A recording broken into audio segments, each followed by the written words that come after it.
Good afternoon, ladies and gentlemen. It's wonderful to be here again at Soya and Baila's World. We have a very special program and a very special guest.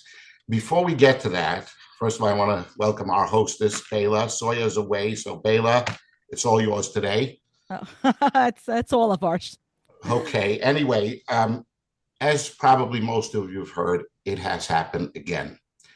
Another hostile takeover of Columbia University, its library, and of course, it has essentially been commandeered without the authority, any legitimate authority behind such commandeering, and that's become something very, very common because this has been within the context of an ongoing eruption or explosion of anti-Semitism that has been latent but blew up after October 7th and has been ongoing since then.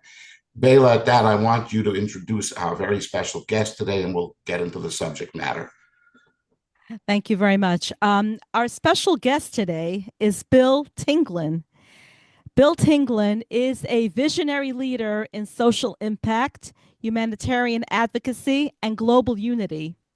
He's the founder and CEO of School News Nationwide, Goodwill Ambassador to Ukraine, United Nations, collaborator, as well as a distinguished speaker and member of the United Nations platform, where he strategically aligns with the non governmental organization Economic and Social Council and the Conference of Non Governmental Organizations.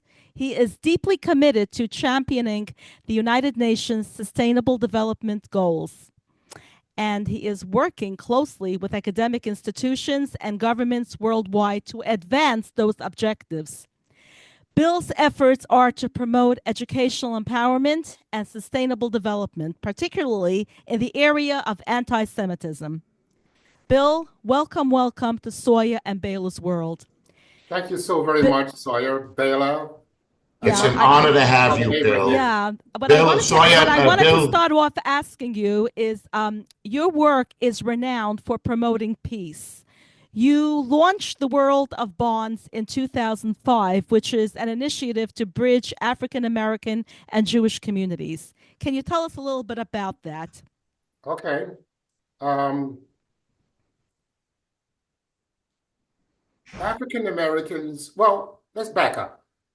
My endeavor, my enthusiasm, my education when it comes to anti-Semitism started about 30 years ago when I met a wonderful lady by the name of Sarah Fishberg, a Holocaust survivor. Uh-huh. I'm a journalist, I'm a writer, and I was given the task to write a story of how African American slaves built Yonkers. In the interim, I met Sally Frisberg, Holocaust survivor, and Abraham and Bela. My life became revolutionized. So, in the interim, in the spotlight of that, Sally and I have done many more, seen more than 100,000 people in wow. speaking about the importance of anti-Semitism, education, and moreover, we have won several awards from congressmen, men, congresswomen, political organizations, all endeavors. Oh, Sally, God bless her. God bless her.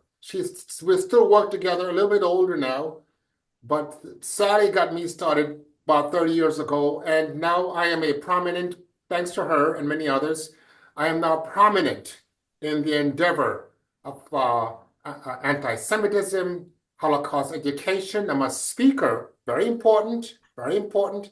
I'm a speaker as an African American, but important, on the Israeli Speaking Bureau for the Council Journalist's Office here in New York. So that shows you the importance of what we're doing. And I understand, Bill, if I may, that you are about to get an honorary doctorate. We'll be calling you Dr. Bill very shortly Yes, as that is well. correct. To be That is correct. awarded. That is Okay. correct. But let me continue to say that respond to the strength of Baylor's question. I do not come here today to merely as an author. I come to you as an African American, a man, a New Yorker, someone who knows deeply and personally what it means to walk through life's shadows by prejudice, weighed down by history, and still rising with hope. I'm speaking on and about someone who has lived the wounds that come from being misunderstood, misrepresented, and marginalized. Anti-Semitism, it's not someone else's battle, it is ours. So when hatred is allowed to flourish and unchecked, it becomes a wildfire. It does not pause to ask who you are or what you believe. It squashes all we hold dear, our dignity, values, and humanity. So there is a unique kinship, Brother Abraham and Baila, between African Americans and Jewish people. We are communities forged by fire, survivors of domestic and systematic brutality, bounded by our shared histories of slavery and genocide, displacement and struggle. So we know what it is to have our stories silenced, our children feared, and our existence questioned. So the Radio Outreach Initiative today is not just about academic exercise. It is a moral imperative, and thanks to you, Baila, and thanks to you, Abraham. So today's segment, we will pull anti-Semitism from the shadows to study its origins and to confront its presence and to educate generations. That's exactly where I was going. It's exactly where I was going now. Dr. Bill, Ambassador Bill, I wanted to ask you if you could just briefly tell us what are the underlying foundational causes of anti-Semitism? And then we'll step over to talk about how do we combat it? Okay. Anti-Semitism did not begin in 1933, nor did it end in 1945. It is an ancient hatred, older than Holocaust, more enduring than any regime, from medieval ghettos to crusade massacres, from economic scapegoating to ritual murder.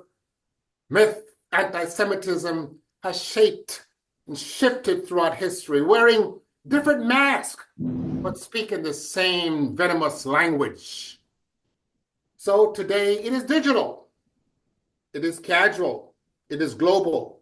So we see it on college campuses, like what's going on in Columbia University in many areas, where Jewish students are ostracized and political rhetoric veiled in dog whispers on social media platforms that normalize conspiracy theories and Holocaust denial. And still many remain silent. Would you believe that? But we must understand that anti-Semitism is not an isolated issue. It is an early warning system of social decay where anti-Semitism rise. So too does racism, xenophobia. Yeah. And those who stay silent, that's acquiescence. Indeed. Silence is acquiescence. Indeed. So Abraham and Baila, your radio segment forces us to confront a historical pattern, recognize that we will repeat it if we fail to challenge it.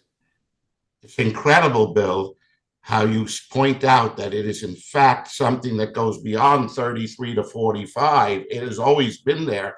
It has existed no matter what situation the Jews happened to be living at the time, be it in Europe, wherever they were. If they were wealthy, they were hated because they were rich. And they were, if they were poor, they were hated because they were poor and downcast. Yeah. No matter what their socioeconomic status, somehow the anti-Semites always found a reason and an excuse to hate. Well, from a psychological perspective, when you hate a person, no matter what they do, you're going to turn it into something bad. So, as you said, Abraham, when the Jews were rich or rich Jews were hated because they were accused of stealing money from the non-Jews, and when they were poor, they were accused of being unhygienic. So no matter what you do, when somebody hates you, you could never win with them. That's correct. Ambassador Bill, Honorable Dr. Bill, what is being done to combat this? And I think this is primarily something you've devoted your entire life to combating this with. I think it's a fundamental, correct me if I'm wrong, you have a fundamental knowledge and understanding that if hatred is out there in the hearts of people and it attacks one group, sooner or later it'll go to another group. So anti-Semites are going to turn on African Americans, and bigots are going to turn on Asians. Everybody's going to turn on everybody else if that hatred is alive and around. Yes. You've been spending your life combating it. Yes. Let's talk about that. This is the crux of it. Indeed. Abraham and Bella, what triggered in my heart was when I was in Bogdanovka in the Ukraine, where 54,600 Jews were massacred in less than 14 days. I stood on that blood-soaked ground under my feet, where 54,600 people were massacred. A New Yorker going to the Ukraine, heard of such instances, but I tell you, when you're there, it's something else. I was with the youngest Holocaust survivor, Samuel Bykov. And while I was there with him, only 127 people survived that massacre out of the 54,600, and he was one of them. Bella and Abraham, while I was there, we were planting trees, 127 trees, to share with the world of the people who survived, those 127. And while I was planting a tree, I heard a voice that says, make sure that this doesn't happen again. I heard it loudly. I cannot explain it, but I'm a grown man, and I know what I heard. And I looked up at Samuel, the Holocaust survivor, because we were together. He's my mentor and educator. I said, Samuel, did you hear that? Did you hear that, Samuel? He said, heard what? And I told him. And he put his hands on my shoulder and he says, son, we have a lot to do. So I have a picture of that in my book. Because of him, I wrote the book, One of Humanity's Darkest Hours, the untold story of the Holocaust. It's 427 pages, but it's nothing like this has ever been done, Abraham and Bella. Why? Because it goes back to the history of the Holocaust. It has barcodes and interactive technology in the book itself. The book speaks to you. It becomes alive. In other words, it's interactive. You can, as you're reading, you can actually see a video or something that's connected to what you're actually reading. That is correct. And if that's incredible. That's the newest technology, and it's really so you've done this as an aid to educating. Indeed. To make it, okay. 2.5 years to put this together. We had some professors and some engineers, and we put it together. And we want this book to be in all the school systems, starting from the 8th graders on up to colleges, high schools. So we're looking at 90 million people. That's our target. Wow. Wow, amazing. You can you talk a little bit about Tour for Tolerance and Innovation? Sure. Tour for Tolerance started here again by the initiative of Sally Frisberg and I. And when we initiated this, in which we were interviewed, we went to school, from school to school to school, talking to the students, and we had the students interview Holocaust survivors and African-American seniors about the atrocities of the past. And that's how Tour for Tolerance started. In the interim of that, we have seen thousands of students, places of worship, arenas. Sally and I are hand in hand, and other people together. But let me share this with you. And I know you know this, but since we have listeners, I just want to share with them and us that hatred is not born, it is taught. Yes. But the good news is that understanding, compassion, and truth can also be taught.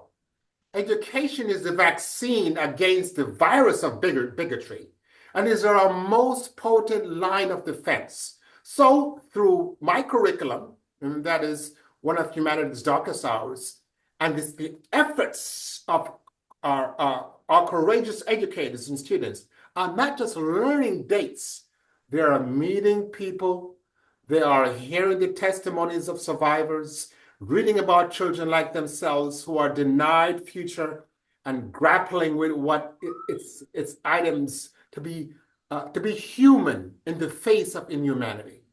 So an organization like the Anti-Definition League, the Simon Wiesenthal Center, USC Shoah Foundation lead the discharges, and they are creating real change in classrooms, real changes through lesson plans, educating training, and community initiatives directly confronting anti-Semitism. Right. And I understand that we must do more. Bill, we must continue to do more. Always, Bill, but I understand that you have done this across the United States and beyond. You have been working this educational program all the way to countries across the world, literally. Yes. And you have really literally visited countries across the world. Yes. And have very, done this. very impressive. You know, Bill, Ambassador Bill, you are a role model. And I have to say, you are a young Martin Luther King, if I may say so. And I am absolutely in awe of your work. And I know I can speak for Abraham, who feels the same. You can, Baila, because I was about to say that. Okay. You remind me so much. Great minds think alike. He reminds me so much of the great Reverend Dr. Martin Luther King, yes. One of the greatest, if not the greatest man of the past century, whose entire life was dedicated and devoted to love and to education and to understanding. And Bill, you've done this. You are doing the same thing. Indeed. Bill. Indeed. Bill, the book. Yes. Are you getting it out there now? How's it? Yes, we recently were in Los Angeles recently at the Los Angeles Times book fair of the University of Southern California, in which we're getting the book out. Okay. We are also trying to get our book in the system, our school systems here. We have sent it to Yaveshem. We're working closely with our Holocaust Museum in Long Island, also in Washington, D.C., our Holocaust Museum here in Manhattan. We're doing the best we can to get it out. However, Abraham and Bella, I believe the more audience, the more we speak of it, we must continue to demand that schools make Holocaust and human rights education a core part of their curriculum. Right. And I believe we must continue to cultivate empathy, not just intellect, in every student we reach. No, but it's very impressive. Your partnership with Jewish organizations are extremely impressive. For example, Yad Vashem and the Museum of Jewish Heritage, also the Museum of Tolerance. What is your position in those partnerships? We are on the same avenue, the same parallel road of educating, influencing, and empowering the massive that Holocaust existed. It happened. And not because of that, Bella, Abraham, we have less than 14,000 Holocaust survivors remaining in New York. Less than 14,000. I don't think I'm doing enough. Oh. I want to be able to massively, and pray to God every day to give me the strength, the understanding, and the wisdom. I want to get up on the mountaintop and share with everybody the importance of Holocaust education. Amen. And we bless you. What we're doing, it's going to repeat itself. And we bless you, and we thank you for everything that you do, because the world needs more people like you, Dr. and Ambassador Bill, because what you're doing, and I hear, and if I'm hearing correctly, correct me if I'm wrong, I'm hearing that awareness and education is the panacea to hate. Indeed. That is the answer to bringing about peace in the world. Indeed. So the great writer says, Abraham and Bella, while books inform, relationships transform. So this dialogue is a level, an opportunity of transforming through dialogue. Bill, how can people between the worlds that history tried to keep us apart? Bill, how can people reach out to you and to your organization if they want to, let's say, have you at a book signing, have you speak, have you, get how do they access you, Bill? Easy. BillTinglin.com. BillTingling.com. My name rings a bell, Tinglin. So just remember my first name, Bill Bell Tinglin. It's just without the last G at the end. It's you put a G at the end. It has a G at the end. What can people do? What can people do, like the general public? I mean, what advice do you have for anyone that's experienced anti-Semitism? Because you know what, anti-Semitism is not just against the Jews. It extends to Americans. It extends to different groups. And you Indeed. mentioned the Holocaust. Adolf Hitler did not just kill the Jews. He Indeed. killed anyone that he felt was beneath him. Indeed. Or at least that's what he said or preached. So anti-Semitism is not just a Jewish problem. It's a problem for the world. Indeed. I wish people would get it. Indeed. So in conjunction, in light of what you've just said, Bella, when a Black church invites a Holocaust survivor to speak, a synagogue hosts a gospel choir. Yeah. A Muslim, Christian, and Jewish leaders break bread together. Something powerful happens. We remember who we are. We recognize that humanity is not defined by our differences, Yes. but by our dignity. Yes. So there are living examples of this, the legacy of Salem, where Black and Jewish leaders march arm in arm for civil rights, interfaith initiatives in New York, Los Angeles, right, and beyond, continue the force of solidarity. So we must take it further. We must host dialogue in our schools and places of worship and community centers. We must break that silence before the silence breaks us. So and ladies and gentlemen, for the appropriate leadership, again, that's Bill Tinglin, TINGIL.com, where you can reach out to Bill. And again, you can arrange to have him speak or make arrangements for any kind. He will direct you, he will guide you as to how to go about combating this illness that has affected society everywhere. Indeed. And maybe hopefully with Bill and others like him, we will be able to make peace throughout the world. Bill, it has been an unbelievable honor to have you. And not just myself, Baila, the entire world, not just the Jewish people, the world is grateful for everything that you and your people and people like you do for the entire world. We thank you with our full heart. I know you have to close, but the great writer says on this wonderful last words, it says that we can only build the moral resilience that makes hatred unwelcome through the intentional outreach and sustained relationship building. Right. That's very important.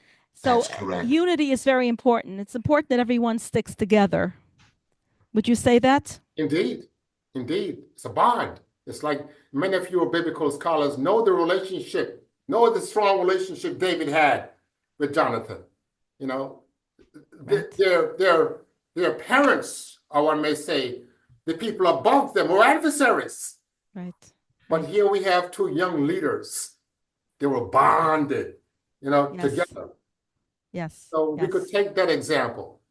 So let's take that, ladies and gentlemen. Let's remember we have awareness, education, unity, understanding, and that will bring love and peace. On that note, Baila and I want to thank you. This has been a special edition of Soya and Baila's world. Again, the Honorable Bill Tinglin, thank you again for all that you do. And we look forward to having you again as a guest at some time in the near future. I am most honored, Baila. And may we have peace in the world. Indeed. Amen. Amen. Yes. So it's at billtingling.com. BILLTINGLING.com. Thank you. Thank you so much. Bye-bye. I'm most honored. Bye-bye.